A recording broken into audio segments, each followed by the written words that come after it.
Most hitters never actually find their swing. They might borrow a stance from Instagram, load the way their 10U coach told them to, copy a finish that looks good in slow motion, and then spend years trying to force their body into a swing that was never really made for them. Your ideal swing is not random. It's shaped by constraints. It basically means your body is always organizing movement around finding balance, vision, timing, and what's repeatable under pressure. So if you're trying to figure out your swing, the better question is not, what swing looks the coolest? The better question is, what swing actually fits my body and mind? And in my opinion, there are really 4 layers to this: the walk-up, the stance, the load, and the finish. Before we can even talk about mechanics, we have to talk about how you walk up to the plate, because a lot of in-game hitting has to do with how you feel when you walk up, and most hitters completely ignore that. Your walk-up song should not be your favorite song. It should complement your state. If you get too nervous, too sped up, too emotional, you probably don't need a song that turns you into even more of a psycho. You probably need something that settles you down. If you tend to come up to the plate too flat, passive, or half asleep, then maybe you need the opposite. Maybe you need something that sharpens your edge a little bit. Same thing with your routine. A repeatable pre-at-bat routine is a nervous system regulation tool. Because when you do the same thing every time, your brain starts associating that sequence with familiarity, readiness, control, focus, and calm. It's basically your body saying, we've been here before, this is familiar, I'm comfortable. And that matters, especially in hitting where most of it is basically just failure, uncertainty, and public embarrassment over and over again. Find repeatable movements you can make automatic, like looking at your bat, taking a deep breath, tapping the plate, looking at the foul pole, or just drawing something in the dirt. Now we get to stance. Your stance should help you do 3 things: see the ball, balance your body, get ready on time, and access the strike zone efficiently. That's it. A stance is your body's first answer to the hitting problem. One of the first things we figure out with hitters when they come into our cage for the first time is which eye is their dominant one, because how your visual system organizes absolutely matters. Research on sport vision and baseball batting keeps showing the same general thing. Better hitters tend to organize visual attention and gaze better. Things like fixation, tracking, and visual anticipation matter a lot. A very useful thing to test is if your dominant eye is farther from the pitcher. It may be worth trying a more open setup if it is. If your dominant eye is closer to the pitcher, you may tolerate a more neutral or slightly closed stance, and that's totally fine. It's not a law, it's just a very useful thing to test. One of the coolest things here is that eye dominance in hitting is not super neat and tidy. Some studies found no massive clean advantage one way or the other.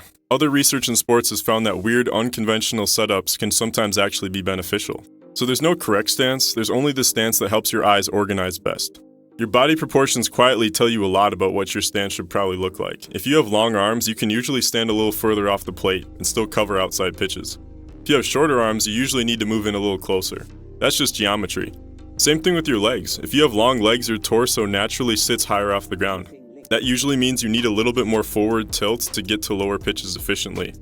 If you have shorter legs, you usually can stay a little more upright and cover the same pitch. Even your foot size matters. If you have big feet, you usually have a large balanced base, which means you may tolerate more movement, like a small leg kick or even a little more forward movement. If you have smaller feet, you may do better with something a little more stable, like a wide base or a kickstand.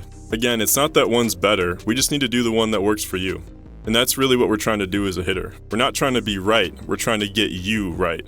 And then we got mobility. This one's massively underrated. A lot of hitters try to force positions their body literally does not have access to. If you have stiff ankles, tight hips, limited thoracic rotation, poor internal rotation of the hips, your stance and load need to respect that, because your body's always honest about it. If you have poor ankle mobility, you may do better with a taller stance, as you won't have to force an extreme shin angle to get low.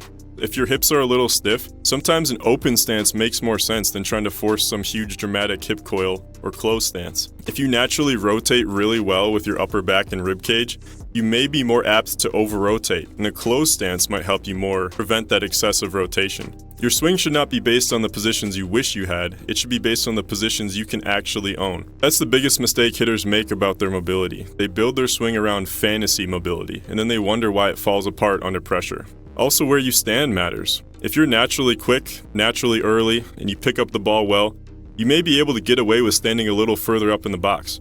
If you struggle with off-speed, that can help too, because the ball has a little bit less time to move. But personally, I think most hitters benefit from a little deeper in the box, because more visual time usually helps.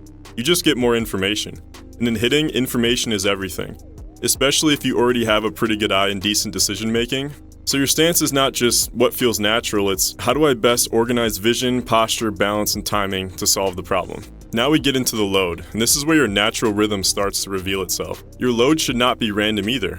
It should match how your body likes to gather timing, and that's really what a load is. Your load is your timing fingerprint, and the truth is every hitter has a different relationship with time. Ask Einstein. Some hitters need to feel motion early. Some hitters need stillness, more rhythm, simplicity.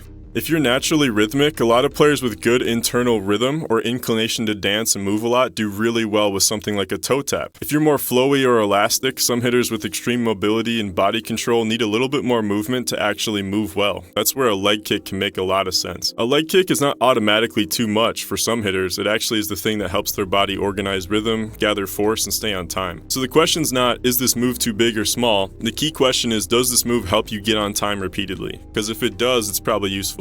Some hitters do really well with almost no movement, and that's okay too. A lot of players ruin themselves by trying to add rhythm they don't actually need. If you're naturally calm and quiet with your load and you're on time, I would just keep it simple. Something that gets overlooked too is head stability. Some hitters can get away with a lot of movement because they can keep their head and eyes organized. Other hitters completely lose visual stability the second they start moving their head. Because if your load causes your head to drift all over the place, your eyes have a way harder job to do. So one of the easiest ways to know if your load fits you is this. Does your head stay calm enough for your eyes to work? That's a big question. You can check that on video too. A good finish is something that shows up because of the bat path that came before it. And I think a lot of hitters get taught finish the wrong way. Like there's just one single correct way to do it. They'll get told finish here, but the finish is usually a result of bat path earlier in the swing. And whenever you start forcing a finish that doesn't match your bat path, it can be detrimental. Some hitters naturally release into a one-hand finish. That usually happens when the swing is a little more free and loose, a little more rotational through release. Other hitters naturally finish with two hands, especially if they're a little tighter and they like to give high effort. I also notice this pattern a lot. Hitters who throw opposite that they hit, they often seem to tolerate one-hand finish a lot better. Again, it's not a hard rule, it's just a useful thing to test. Now, high finish versus low finish, this is where posture comes back into the picture, because if you have more torso tilt and a more angled bat path, you'll often naturally finish higher, just because of the geometry of it.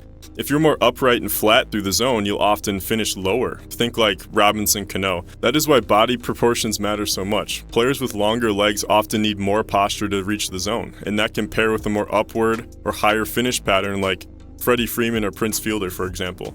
Players with shorter legs often stay more upright, which can pair better with a flatter bat path and a lower finish. Think like Juan Soto or Robinson Cano. So if you're trying to figure out your finish, don't start by copying somebody else's follow-through. Start by asking, what path is my body naturally creating based on your dimensions and your natural swing? Because the finish should match your bat path. Keep in mind, hitting's all about discovery. So if you're trying to figure out your swing, here's the big idea. The best swing is usually not the prettiest one, and there's no one swing that helps everyone. The best swing is the one your body can consistently organize under pressure on game day, against a pitcher who wants nothing more than to see you strike out terribly, while actually seeing the ball and being on time. Hope that helps. Peace out, guys.